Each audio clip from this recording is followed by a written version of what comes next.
Salut les filles, vous êtes sur Fatia Makeup. Aujourd'hui, je vais vous montrer comment réaliser un maquillage soft glam pour peau noire et peau métisse plus sombre. C'est un look élégant, lumineux et naturel qui tient toute la journée.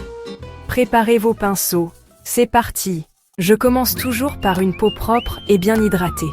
J'applique d'abord la base de maquillage Bobbi Brown, qui est à la fois un primer et un hydratant. Cela permet de lisser la peau et de prolonger la tenue du maquillage. Ensuite, j'utilise le primer Refi Glow Sculpt. Ce produit donne un effet lumineux et flouté, parfait pour camoufler les imperfections et fixer le maquillage toute la journée.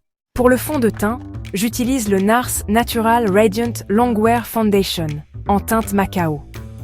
Ce fond de teint est parfait pour les peaux noires et les peaux métisses plus sombres.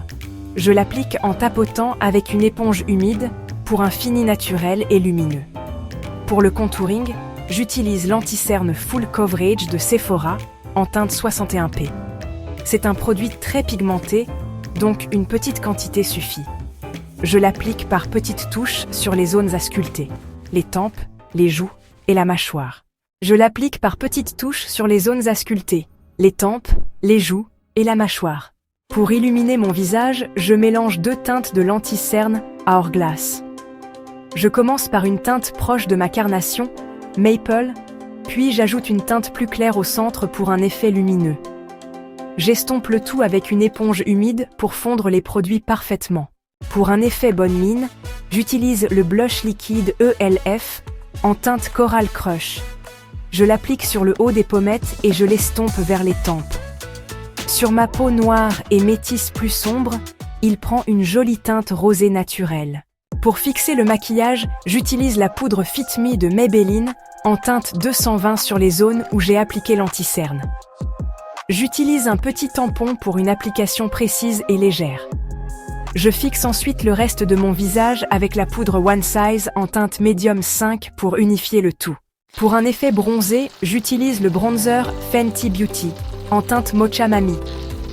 J'applique le produit en tapotant sur les zones creuses de mon visage pour un effet sculpté et naturel. Ce bronzer est idéal pour les carnations foncées.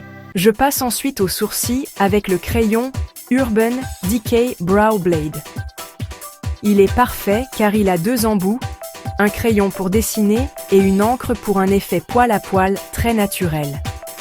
Pour les yeux, j'utilise la palette Morphe 35 Me Magic Mirror.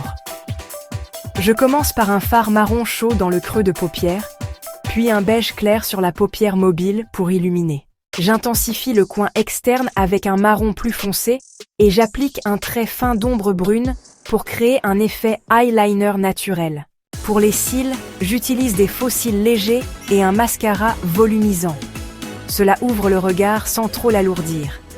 Pour les lèvres, j'utilise le crayon MAC en teinte Chestnut pour définir et le gloss Maybelline Lifter en teinte Riff pour un effet brillant et pulpeux. Enfin, je fixe le tout avec le spray fixateur Morphe Continuous Setting Spray pour un maquillage qui tient toute la journée. Et voilà, le maquillage soft glam est terminé. Dites-moi en commentaire ce que vous en pensez et quelles astuces vous aimeriez voir la prochaine fois. N'oubliez pas de liker, vous abonner et d'activer la cloche pour ne rien manquer. À très vite sur Fatia Makeup.